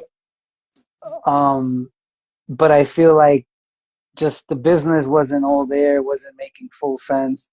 And before, you know, I sign on anything or whatever, if it doesn't work for me, then it just doesn't work for me. You know what I mean? And especially the business ethic isn't there. Like I just didn't feel like it made sense for me to be involved in that project. So I backed out of it, and during that whole moment, I was in this lost phase, right, where I'm just like, I'm not sure, like really what my next record is gonna sound like, or like, you Yeah. know, I'm no longer walking through the you know the streets out in Coney Island. Like I'm not, you know what I'm saying? Like I'm not Yep. seeing, you know, I'm not in the subway. Like I'm driving Yeah. all over the place Yep. out here. You know what I'm saying? Like I'm not on foot or something. You know what I'm saying? Yep. Bro, I can't even walk to the deli store and get pick up a hero song. It's like crazy, you know what I'm saying? Like Yeah. Illinois is and very and and different from Brooklyn. yeah, for sure, man. So then when that business deal didn't like it, I backed out of it and it wasn't going to happen. Then I think that kind of centered me back, because then I kind of got to ask myself, and kind of going back to what Soup Kitchen was mentioning, if you can separate, the artist from the person, or, kind of touching back on Mhm. that. At that moment, I was feeling like the artist, like I couldn't separate the artist from Mhm. the real me. You know what I'm saying? Yep. And so I was kind of feeling like just completely lost. Like I'm not even sure if I want to do music anymore. Like I'm not even sure how to feel Yeah. now, right? Yep. Till I had that one bad situation, and then I was just like, hell nah. Like why do I do music? Like I don't do music, like no offense to anyone, but I don't do it to like please the people so much. You know Yeah. what I'm saying? I do it because I Yep. want to be heard. These are situations that I've lived, or like you know what I'm saying? I that touched me in a way that inspired me to Exactly. write what I write, and I want to voice it out. You know. So then I was just like, nah, like, yo, I'm from Brooklyn, New York, man. I'm from New York. I'm from like the Mecca of hip hop. Like, why am I doing hip hop? And that kind of brought me back to, let me jump back into my sound. You know what I mean? Because now I wasn't no longer so focused on what the sound is out here, or Yep. around me. I was kind of like, nah, this is my sound over here, and this is why I do this. This is why I love to rap over these type of instrumentals, or like this is how I like to write. Like, um, have you ever found yourself in a situation like that? Like maybe not so much as an artist, but as a businessman, where you kind of found yourself like, I'm not even sure if I should, follow through with this business deal, or I'm not even sure if I should really tap into this type of field. Have you ever had a moment like that? I think there are always times when, especially like what you have when your surroundings and the culture is different. Yes, it's still the United States in the same year, but you know, like you went from Brooklyn to Rockford is a jump. It's different. Yeah, The style of music that's popular locally is different. The slang is different. The ability, like you said, to go to a bodega is different. Yeah, like Chicago's got trains and public transportation, but it's not the MTA. It's not the subway system in New York. yeah, So I think it's very common in situations like that where there's so many other people doing something one way and you're the outlier to go, man, am I doing this the right way? Like, yeah, it's important to have that confidence in yourself to know that, like, no, man, like, I'm doing something different. I can't change up what I'm doing to fit this. I think you should be aware of what works locally, but being different and being you is what's helping you stand out. Like, yeah, oh, no, man, I want to hear that Brooklyn shit. Cool. Well, I got yeah, that. yeah. Yeah, in fact, So, I remember I performed at the Green Out Sesh, that one of actually Chris GEEBUS Artwork. He's one of my sponsors. Shout out to Chris mhm. GEEBUS Artwork. He invited me to perform at the very first Green Out session out here in Rockford, and after I performed that night, I had a few people approach me before they walked out of the place, and they were like, "Yo, listen, thank you. I just want to say thank you for bringing that New York style out here." You know what I'm saying? And There you just go. just with that in itself, when going back to my whole loss situation, when I was kind of like recentering myself, and I was like, these are the type of instrumentals, or like, why do I do hip hop, or why do I rap, or whatever. Those Yeah. type of those specific moments replayed in my head, because it Yes. had been I mean, I had already done like 3-4 shows prior to that Green Out session, but Mhm. at that show in particular, it was a very hip hop, like underground hip hop oriented crowd, right? Yeah. And the response that I got from the people that were there, that gave me that feedback of thank you for bringing that New York style of rap out here. And during my lost moment, when I'm talking to myself and telling myself like, why do I do hip hop? Like, why do I even rap? And Mhm. then it was moments like those, feedback like those, that kind of brought me back to say, like, yeah, like this is why I do it. You know what I mean? Like, and Yep. it kind of, it definitely helped to kind of like regroup myself for sure. You know, Absolutely. I think you'll get moments like that when you need it. And I think with something like that, you needed to be doing your thing and have someone come up and validate that situation. 100%. I think that was a much different reaction maybe than if you were just on your own, like, you know what? Nah, this is what I want to do it, and just had an epiphany versus experiencing that. I think the Yeah, reaction is so different. for sure, for sure, for sure. Um, what does an up and coming artist how does an up and coming artist like get noticed by someone of your stature? Like how can they, you know what I'm saying? Like catch your ear or your eye. Hmm. Couple ways.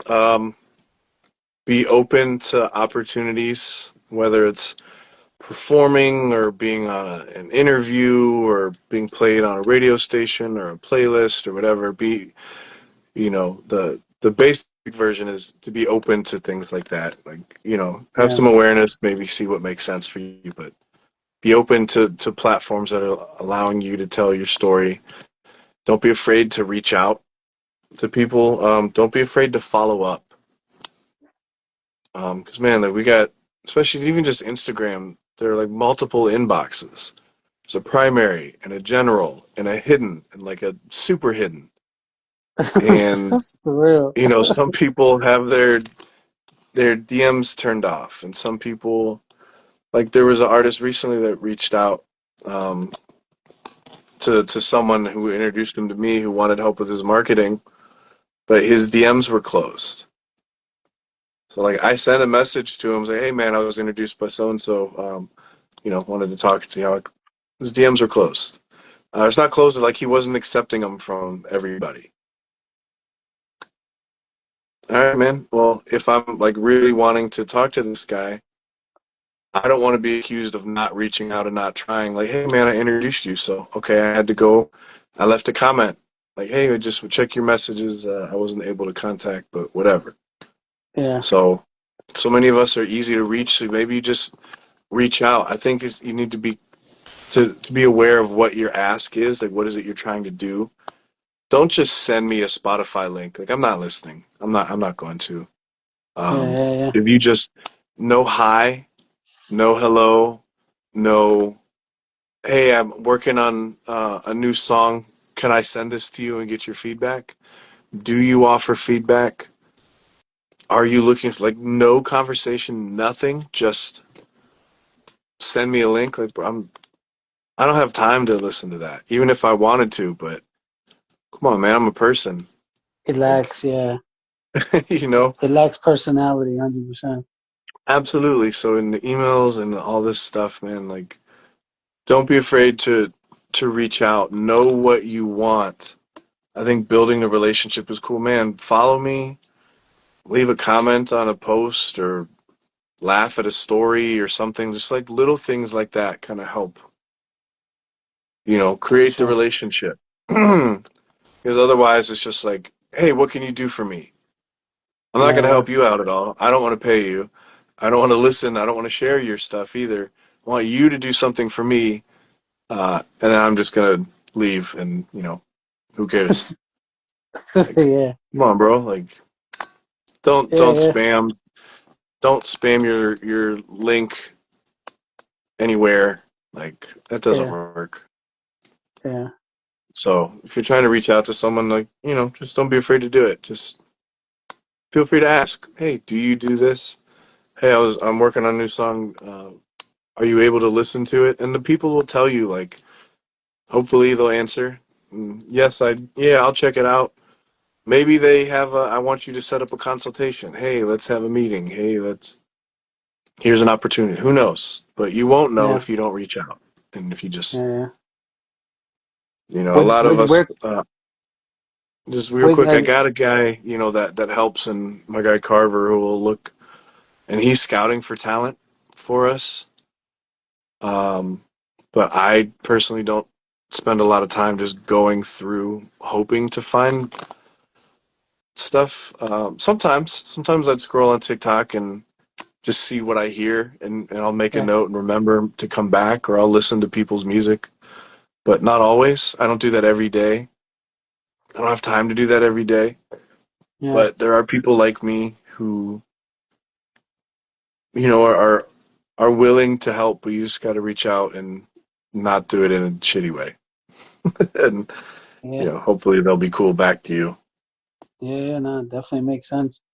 Um, I wanted to ask you, how did the whole opportunity came about for you to be co-owner of VIP Records? Man, my time in St. Louis, I just graduated. I had a degree in audio engineering. I'm working, wanted to work in a studio. I was working at Burlington Coat Factory, living in Southside St. Louis. And my guy Charles was like, "Yo, man, my cousin makes music." Introduced me. He wanted me to hear his music, so I drove over to his house. And man, it was insane. He was having me drive all over the city, wasting my gas. I was broke. Like, come on, bro. Like, where are we going? Like, he had me drive him to a gas station that sold loosies. He wanted a loose cigarette. Mm, And I'm sitting there waiting for this dude to smoke. And he's like, "All right, we're going to get my producer." And I just went 20 minutes the other direction and just picked some random dude up. And then he told me to go somewhere else. I'm pissed at this point. I'm annoyed. I'm wasting time. I don't know where I'm going. It's late. I'm hungry. yeah, And we get to this like strip mall area, and that's where the studio was. And I walked in, and my guy Spud, who's my guy now, this was VIP Studios, and we walked in, and he's like, "Hey, what's up, man? This is Brian. He's my engineer. He just graduated from Webster." And Spud's like, "Cool. You want a job?" And that was it, man. The first 10 seconds in the studio, he offered me a that's job just crazy. based on the credentials. Um, and like we stayed close, did a lot of sessions. I ended up moving to Hollywood after that. And he called me one day and he said, "Yo, man, he and Spud had grown up with Snoop, and he's like, 'Yo, man, his Snoop set this opportunity up with us for Empire, and they introduced us, and I need help running this label. Are you down?' And here we are. That's crazy. You know. I remember the reason why I ask is because for like about 10 years, maybe, I worked for Warner Music Group, Mm-hmm. Atlantic Records, and what was the other one? There was three of them that were Atlantic Records, Warner Music Group, and I think it was Warner Brothers. Mm-hmm. I think they were like, I don't know, like all three of them were like emerged. They were Electra. like, oh, I think it was Elektra. But I Mm-hmm. remember during the time that I was working for the record label, I got to read so many contracts, bro. Like Snoop Dogg's very first contract, Dr. Dre, um, I think Warren G, Mm-hmm. Beyonce, Busta Rhymes, like so Warren G. many so many artists. Look at that, you know what I'm saying? Yep. Like I got to see so many contracts and legitly all of the music that was coming out of those labels. Like I was Mm-hmm. coming across like when they would release like the singles, like Mm-hmm. with the radio version, instrumental, and the acapellas, and Mm-hmm. the promo copies or whatever it was called. Mm-hmm. Um, I was coming across a lot, and they would give me a bunch of singles. You know what I mean? They would be like, "Here." At the time, I was an intern, um, and I was just basically doing filing for them, and I was going through like all these boxes, and they were just like, "Yeah, feel free to snoop around, try to, you might find a couple interesting things in those boxes or whatever." And I was reading these contracts and everything, and VIP Records was a name of a label that I was coming across a lot, So then when I learned that you're co-owner of VIP Records, and then it kind of brought me back to the days when I was an intern. So I kind That's of just cool. wanted to ask you that, yeah. And then Very of cool. course I went from being the intern to then I was working part time for them, and then I ended up eventually being a full time in the digital watermarking department. Hmm. Uh, they were trying to have that be the new SoundScan, which I guess they weren't too successful Sure. because the CD game, became obsolete. But it was a really good system, I thought. Hmm. Um, very, very, very like intellectual system. They would, let's say, for example, if they released an album, I don't know. I remember one of the albums that leaked during the years that I was there was a Ludacris album, Nice. and legitly they would put a digital encoding in each CD. So, for example, for your CD, it had your Hmm. name on it. So if your CD got leaked, they would be able to backtrack and Um, figure out whose CD it came from. So it was very, very wow. intellectual, very, what I'm saying, very um savvy system, I thought. But I Wow. guess they didn't want to put up the money to have it follow through to be the new sound scanner or whatever. Then CDs became obsolete, and then that whole business went down. Yeah. Um, but yeah, yeah, yeah, definitely. Congratulations on just being given that opportunity, and still being able to be here today, relevant, moving, active, and not a lot of people, water their craft. You know what I mean? Yeah. To see it blossom in that sense, so that's dope. Um, what are your social medias? Like, where can the people catch you if they wanna, I don't know, do some business with you, or jump into some kind of marketing, Mhm. something. Where can the people catch you? Absolutely. Luckily, I was early on a lot of platforms and I was able to just get Essence as a username. If not, the username is It's Essence. ITSESSINCE.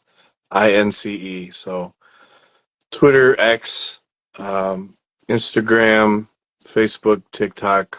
I'm I'm around. I'm pretty easy to find. Dope, dope, dope, dope. And I know, if because I believe you did the road manager part of the business for Reverie during that time, right? When we first met. Road manager and booker. All those shows I booked all those shows. I rented that venue in Brooklyn. So The I was Friends the and Lovers. promoter. Yeah, I was the promoter and the tour manager. Um, we've done like seven. I think we did seven tours together. Dope, So no, it was a great dope, man. experience. I think for both of us. And she's great. Really happy Yeah, to see her success and everything. So it's cool. Had a lot of yeah, really cool yeah. memories doing that. Hell yeah. What are some artists currently that you're currently working with? Sure.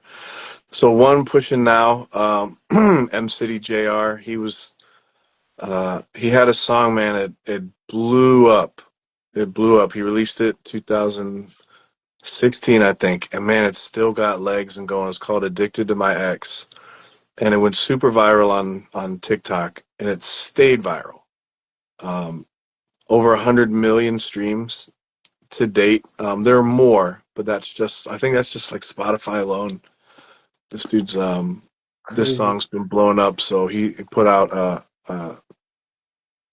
I don't know, not a continuation, but an additional, um, like a follow up to that Okay. called "Addicted to Flexing." So we're pushing that now. Focusing on some movie things now. We've got a film that I co-executive produced called Interval. They just had their first screening the other night. It's like a sci-fi. It's like Shaft meets Blade Runner. So Ah, it's a sci-fi movie. So pushing that so as well. I'm looking to promote and like book a couple tours. I'm doing booking for Swollen members right now. The second leg of their U.S. tour. So I'm just starting to work on some Midwest dates for that. Nice, nice, nice. Have you ever heard? Because since I moved out here to Rockford, I recently connected. Have you ever heard of Dana Copperfield Sounds or Michael familiar. Mike Check? Yeah, the name sounds familiar. I think both of them together form a group, Super Bro Bros.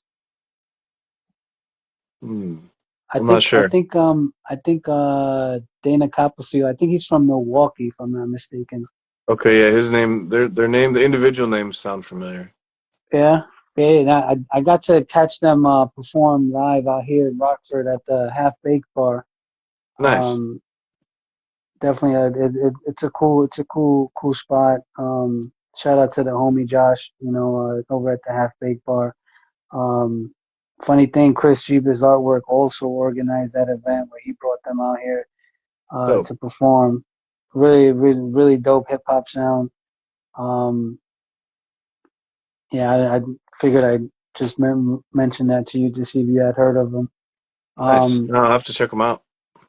yeah, for sure, for sure. Well, what's another thing that you think would be useful for like an up and coming artist that's trying to tap into tours and what's another thing that I've heard that an artist say that they're ready to have a manager, right? Mm. Mm-hmm. What do you say to an artist, an up and coming artist that feels that, that feel like they're there? You from a manager Mm-hmm. standpoint, like what do you say to something like that? I think to really be ready for managers when your career is at a point that you can no longer manage it yourself. I think there's some artists that say they want a manager, but what they really want is someone to market and promote them. What they really want is someone to be a booker or a booking agent. Um, so there are a lot of times that I've heard that, like, oh man, I need a manager. Okay, cool. Like, what do you need help with? Man, I need someone to get me shows. It's not really a manager. Okay, well, man, I need someone to get me in magazines and radio interviews. It's not necessarily a manager either. Yeah, So, like, that might be hiring a radio person. That might be hiring a publicist. That might be, all of these other things. Like, some managers can do those things and will do those things. But it's not really in the job description. Like, we're overseeing. If you think of like a fast food restaurant, yes, the manager who works there can run the cash register. He or she can run the fry later, can flip burgers, they can take orders at the window, they can mop the bathroom. They don't.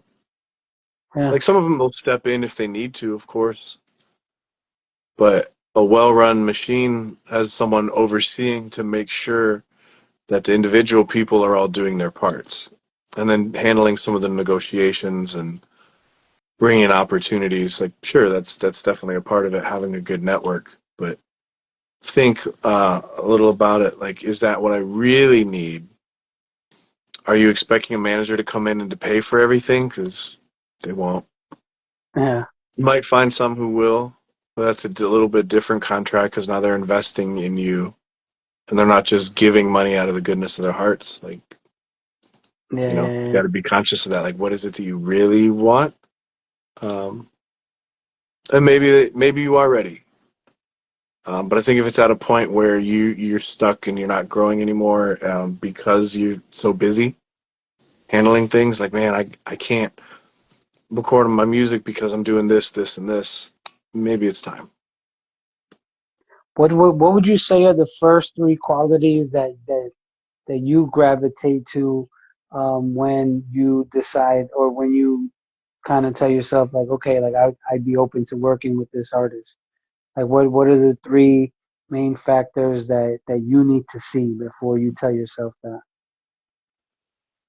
Honest,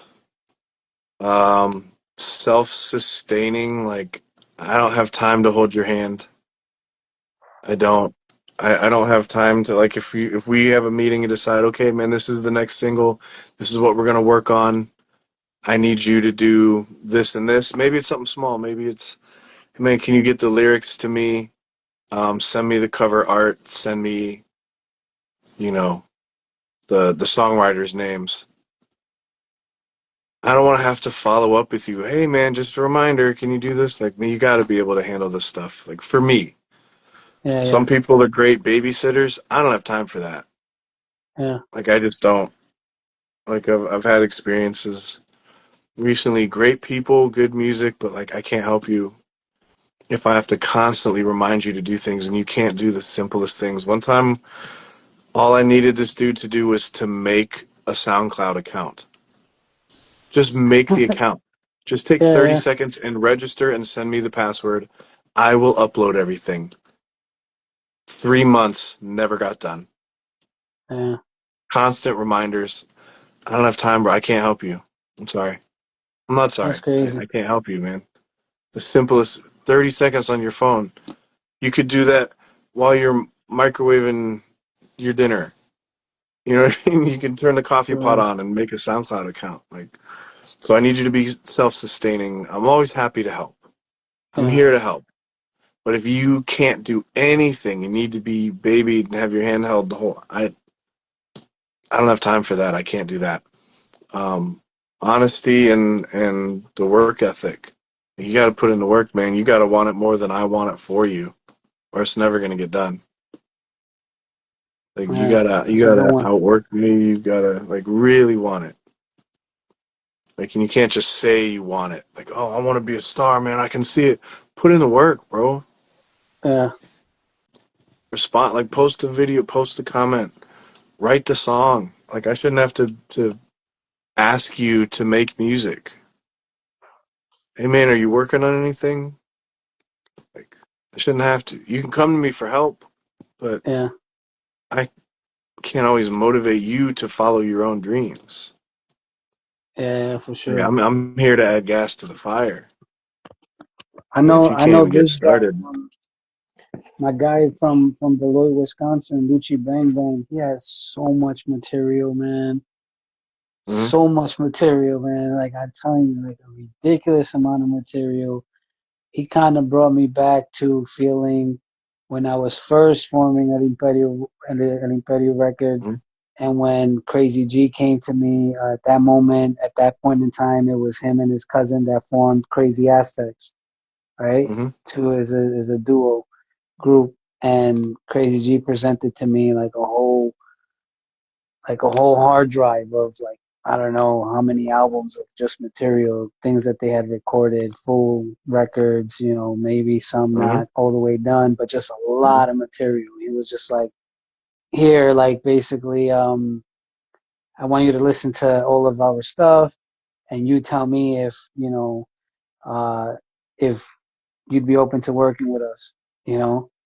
And I went hmm and I listened to the whole thing and I was just like, yo, you guys have like 3, 4 albums worth of material here, you know? And it was like, what are you guys doing with it, you know? And then they were like, well, we have a bunch of music recorded, but, you know, we need help in other aspects of what the business is. Like, you know, we don't hmm know really what to do after that. You know, we just know how to be artists, Yeah.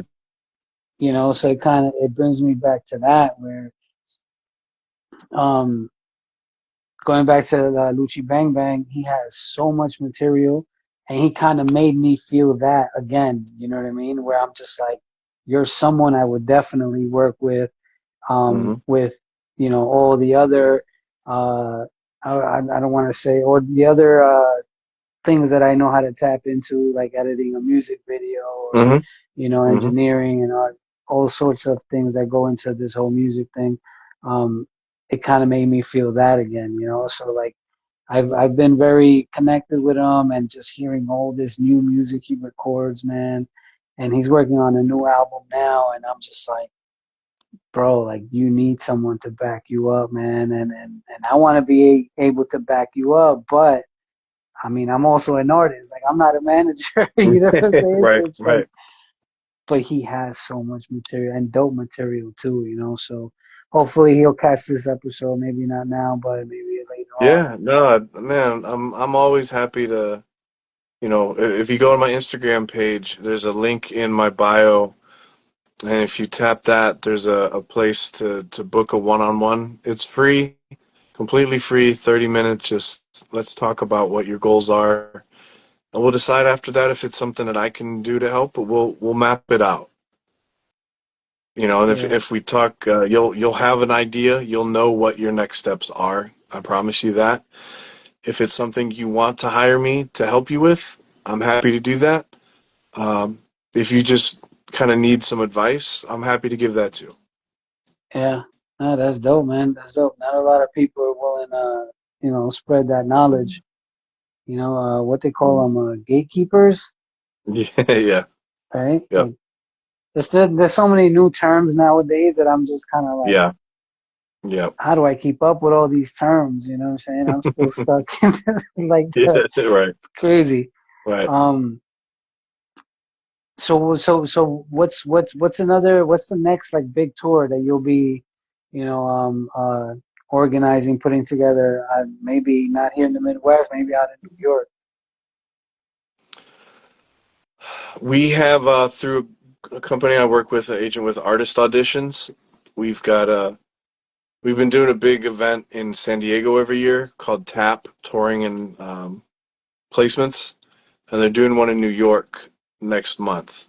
So early New York. So look up artist auditions here on Instagram. Oh, Um, you're involved in that? yeah, since 2014.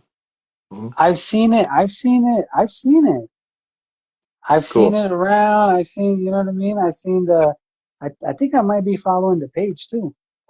Dope. But Yeah, yeah. I've been working with artist auditions for years. So as far as New York's concerned, TAP 2025. I'm excited for that.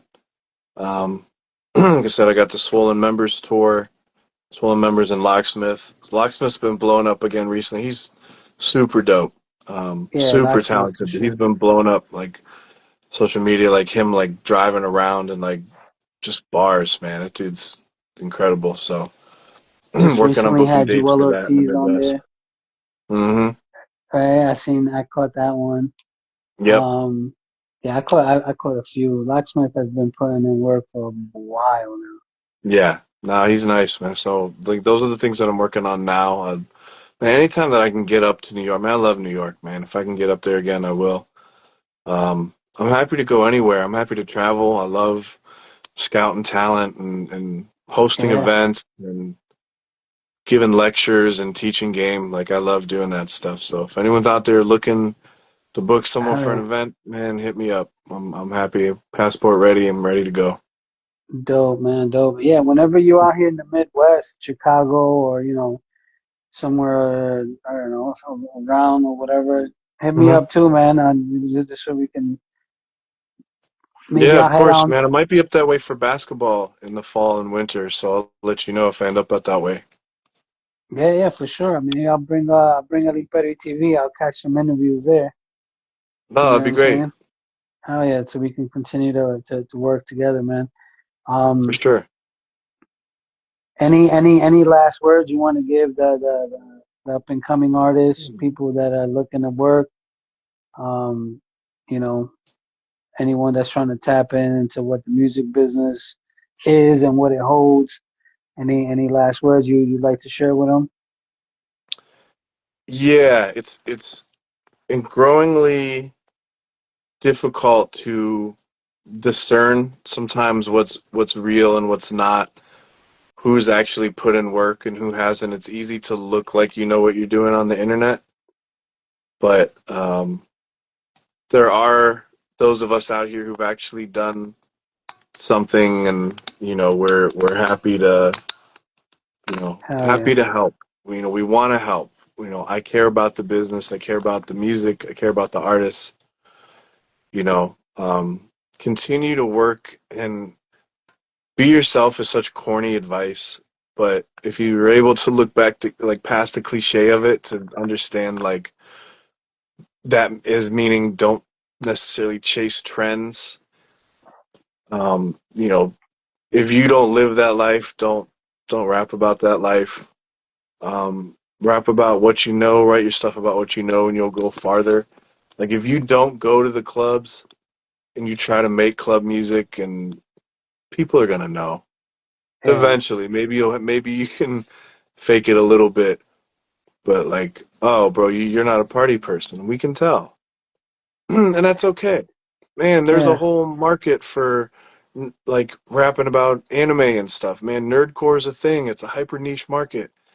If you sit at home and watch Naruto and other animes, and if that's your jam, man, rap about that shit. I don't care. There's someone out there who yeah, loves that. You're not the only one. So be yeah. comfortable being yourself. Don't think because you're in hip hop you gotta, you know, wear Be chains and hardcore type. gangster shit. I mean, you don't have to be hardcore, bro. We don't care. Like Yeah, hip yeah, hop is very accepting of people who are different and just being themselves. I would rather you just be authentic, man. Like, hell yeah, especially if you're trying to be like a flossy rapper, man. If you don't, you come to studio and you're rapping about Benzes and stuff like that, and then you got to take the bus home. Like, it's hard to live that lifestyle if you don't live it. It's not yeah, gonna last long. You're gonna end up doing what you have to do to like perpetuate that, and it's gonna end badly. yeah, Talk yeah, man. about the That's a come good up, one. and that's what you want to have, you know. But man, so I'd say, man, again, as corny as it is, you know, be authentic to yourself, like, and don't be afraid. Your audience is out there, and with the internet, it makes it so much easier. Um, you know, feel free to reach out for for help. The industry itself is pretty small once you go up higher. For sure.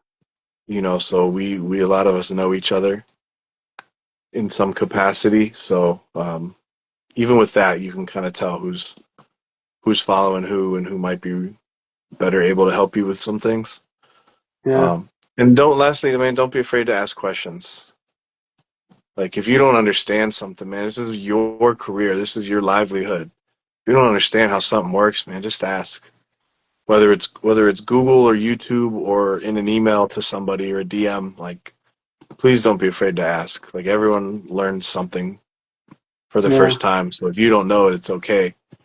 But for you to not know something throughout your entire career, that's not okay. Because we have the internet, man. Libraries are free. for sure. Yeah, So hell yeah, yeah. That's a good one. Yeah, man. And let me see where we at right now. Okay, okay. Well, yeah, man. Nah, want to say once again, thank you for sharing your time. You know, thank you, man. I'm definitely appreciative, to have you on. And definitely looking forward to connecting in person one more time. For And sure. really definitely. I feel from the last time that when we first met to now, I definitely feel like I've grew, matured not only as an individual but as an artist. I think my craft has definitely matured. You know what I'm saying? And I like that. You know what I mean? I definitely like that I maintained Hmm. connection with those that matter. You know what I Hmm. mean? Those that now I can learn a little bit more from, you being one of those people. So definitely thank you, bro. Thank you for taking the Of time, course. sharing the knowledge. And, you know, anyone else that's going to catch this episode now, or maybe later on, definitely, you already heard from the homie Essence, approachable, reach out if you guys got any questions and you guys want to, catch that free 30-minute session, piece of Hmm. advice, for future marketing work, you know what I mean? And yeah, man, it's been a pleasure, man. Appreciate you Likewise, taking the man. Pleasure's time, mine. and we'll definitely connect. We'll definitely connect in the near future. I want to try to make it out there to catch a basketball game.